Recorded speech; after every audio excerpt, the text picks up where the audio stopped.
Հիմա եթե կարելի է դառնանք մարտի 1-ի իրադարձությունից, դուք այն ժամանակ շատ ակտիվ եք եղել եւ կարելի ասել այդ բարիկադներում թերևս եթե կար մի քանի ընդդիմադիր գործիչ, ապա դուք երևի ամենաառանցքայինն էիք եւ ղեկավարները այդ ժամանակ փաստորեն կարող ենք արձանագրել, սա միանշանակ է, ոչ ոք այստեղ կասկած չունի եւ սա այս նույն գնահատականն է հնչել նաև արևմտյան կառույցներից, որ իշխանությունները այստեղ գործադրեցին պատժիչ իրենց ողջ պատժիչ կարողությունը եւ բռնի ուժով ճնշեցին այդ անդիմադիր շարժումը եւ արդյունքում զոհվեց 10 մարդ, այդ թվում նաև 2 իրապահ, այսպես ասեմ։ Սա բոլորն են մեղադրում, դատապարտում, բայց երբեմն իշխանությունները ասում են, որ նաև ընդդիմությունն է մեղավոր, իրենք հաճախ են դա հնչեցնում, ընդդիմությունը իհարկե համաձայն չի, ամբողջությամբ մեղքը բարդում են իշխանությունների վրա, եւ հիմա դուք եղել եք այդ օրերին, եղել եք բարիկադներում, ողջ ծանրությունը գրեթե ասենք ձեր ուսերի վրա եք կրել մինչև վերջ, եւ նույնիսկ այսպիսի բան կար, այդ հեռախոսային խոսակցությունը ձեր եւ մի քանի այլ ասենք գործիչների միջև հրապարակվեց ինչ որտեղ եւ այնտեղից երևում է որ դուք շատ մտահոգված եք và այնինչ այնքան էլ չի զգացում նույն մտահոգություն ասենք մյուսների շրջանում կարծում եք որ այսօր եթե հետ նայեք այդ իրադարձություններին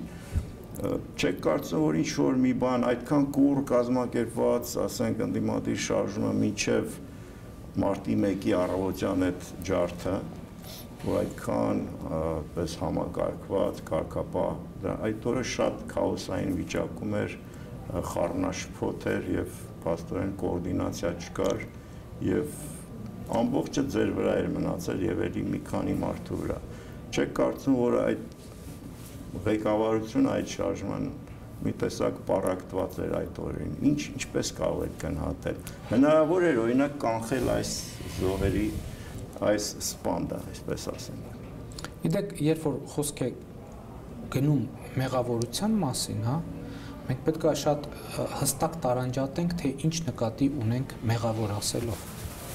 Մենք մեղավոր ասելով նկատի ունենք մեղավոր քրեական օրենսգրքի տեսակետից, թե մեղավոր նկատի ունենք որոշակի բարոյական, քաղաքական եւ այլ տեսակետեր։ Ես որպես լրագրող կարող եմ ձեզ փաստել, քանի որ մենք լուսաբանել ենք, ինձ մոտ միանշանակ է այս կարծիքը։ Այդտեղ ես ոչ մի մեղք չեմ տեսնում ընդդիմության քրեական իմաստով։ Այո, քրեական իմաստով։ Խոսքը քաղաքական պատասխանատվության մասին է։ Ընդհանրապես ոչ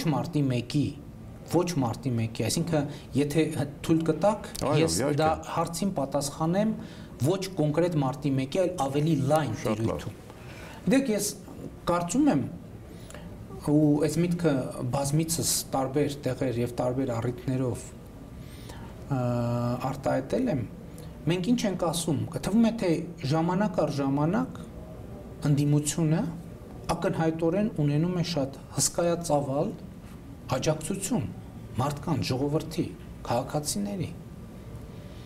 որոնք հստակ հանդես են գալիս որպես պատվիրատու փոփոխությունների եւ ամեն անգամ տեղի են ունենում այնպես, որ փոփոխությունները, որոնք թվում են թե լայն հանրային պահանջարկ են վայելում եւ ունեն լայն հանրային աջակցություն, տեղի չեն ունեն։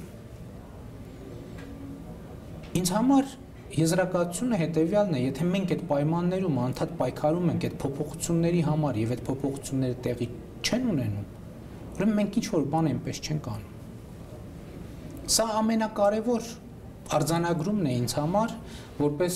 վերջին 20 տարիներին Հայաստանի քաղաքական process-ների ակտիվ մասնակից, նախ որպես դիտորդ, ապա որպես անմիջական մասնակից, որովհետև չի կարող լինել այնպես, որ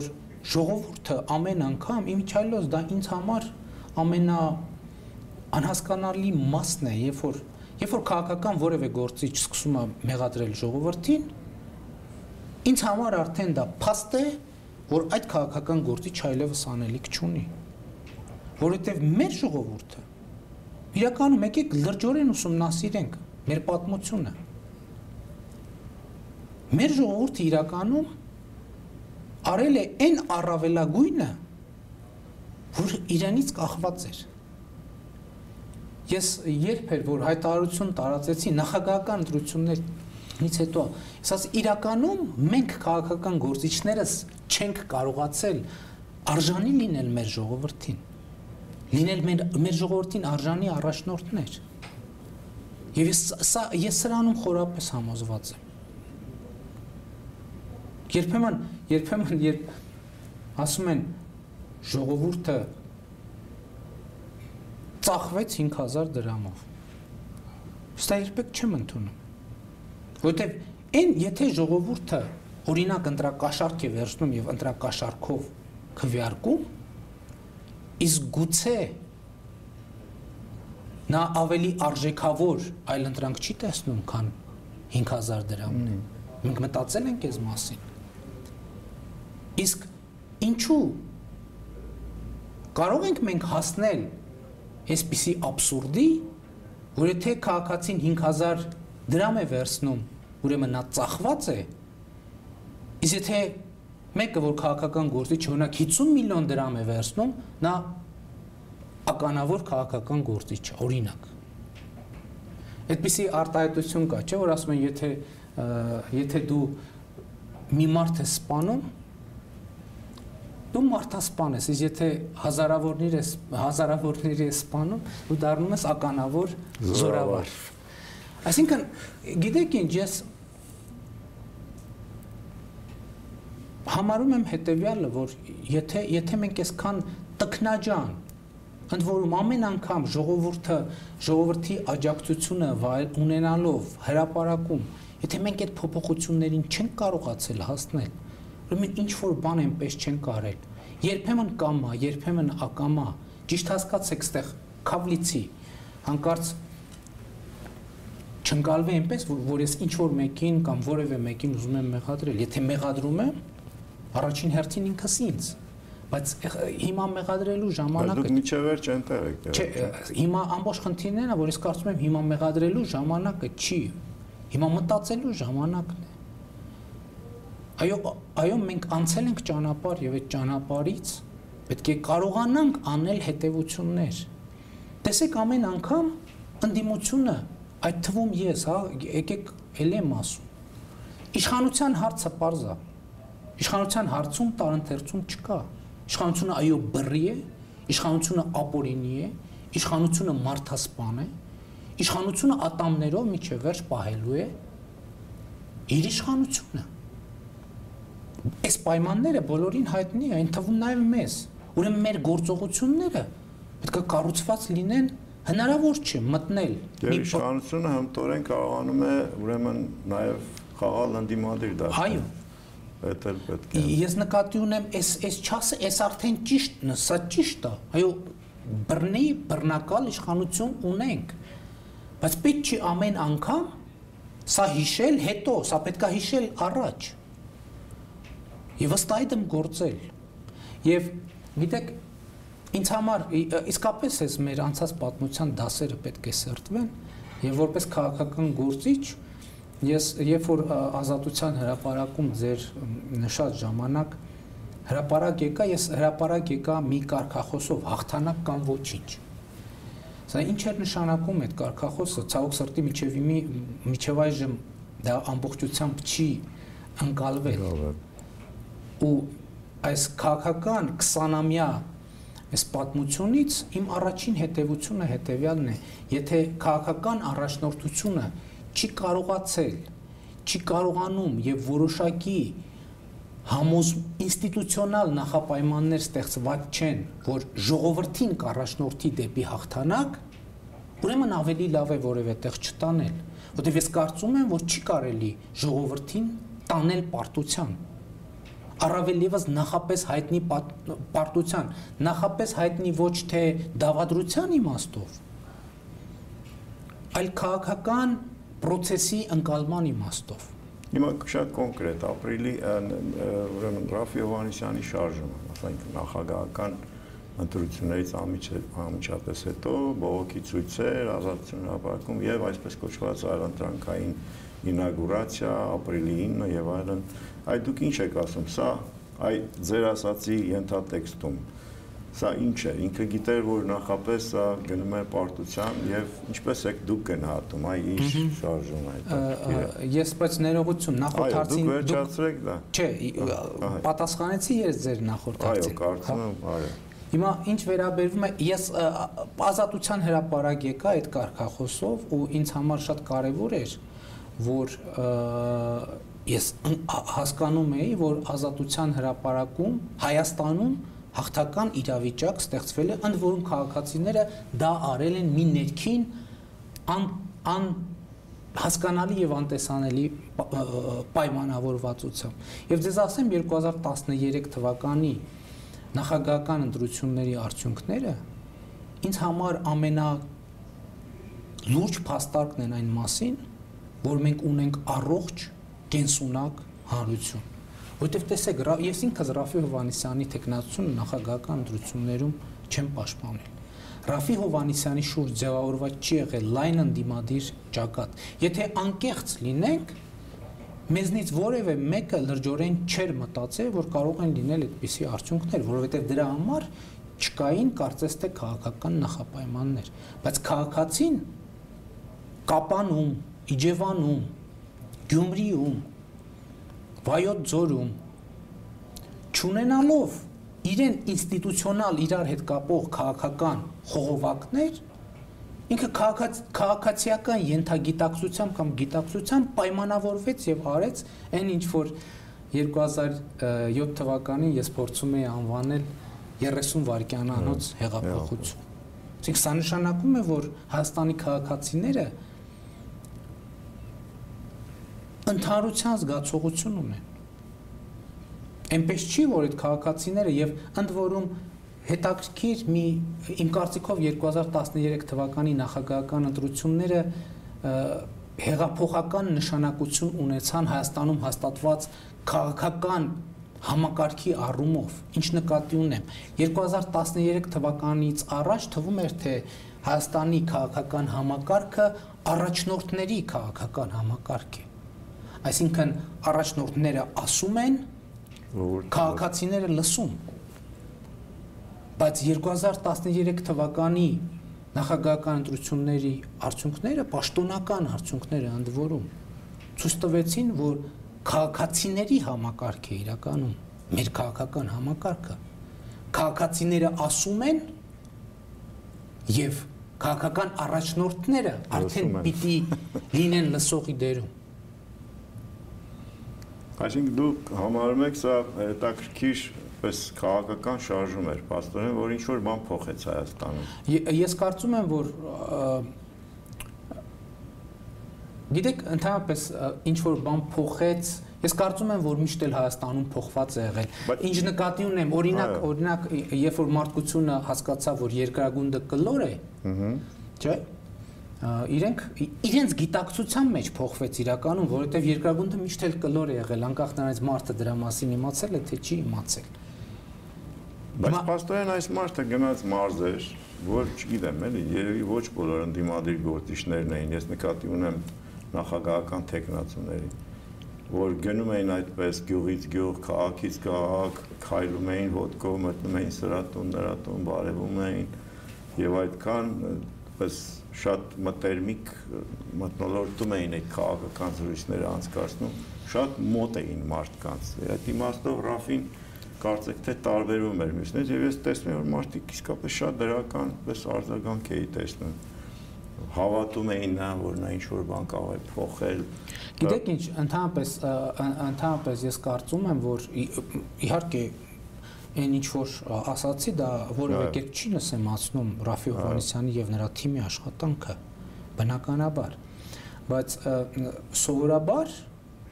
հակված եմ մտածել, որ երբ որ հանրությունը մարդիկ հավատում են քաղաքական գործիչներին, դա նշանակում է, որ իրենք հավատում են իրենց։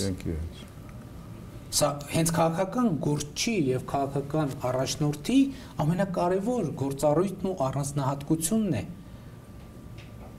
Մարդկանց ոչ թե ստիպել, այլ հրավիրել հավատալու ոչ թե քաղաքական առաջնորդին, Այլ ամեն քաղաքացի պետք է հավատա ինքը իրեն եւ քաղաքացիների ամբողջությունը, որ կոչվում է ժողովուրդ, պետք է հավատա ինքը իրեն։ Մեր այսօրվա քաղաքական իրավիճակի ամենամեծ բացը հենց դա է, որ մեր Հայաստանի քաղաքական process-ները եւ քաղաքական գործիչները ես ինձ չեմ առանձնացնում որևէ մեկից։ Ընդհանուրի մեջ կամա թե ակամա երբեմն չգիտակցելով հենց վնասել են ժողովրդի հավատին, ոչ թե քաղաքական գործիչների, այլ ինքը իր նկատմամբ հավատին։ Եվ սա ամենակարևոր խնդիրն է, եւ ընդ որում այստեղ ես դա վերաբերվում է իշխանությանը, դա վերաբերվում է ընդդիմությանը, դա վերաբերվում է բոլորին, դա վերաբերվում է հասարակական հանրային գործունեությամբ զբաղվող յուրաքանչյուր մարդու, լրագրող կլինի դա, նկարիչ կլինի, մտավորական կլինի։ Մենք պետք է այսպես կոչված այդ բառը գուցե լավ չի ինչում, գեղեցիկ չի ինչում, կամ գուցե արժի զրկվել է էլիտա կամ վերնախավը հանրության վերնախավի ի վերջո կարևորագույն գործառույթը ժողովրդի առաջ, քաղաքացու առաջ ո՞րն է։ Իմ պատկերացմամբ այդ վերնախավը պետք է ժողովրդին օգնի, ժողովրդին հրավիրի վստահություն ձեռք բերել սեփական ուժերի նկատմամբ։ Այս այն քաղաքական եւ հանրային հիմնական փոփոխությունը, որ պետք է տեղի ունենա, հենց սա է, որ մենք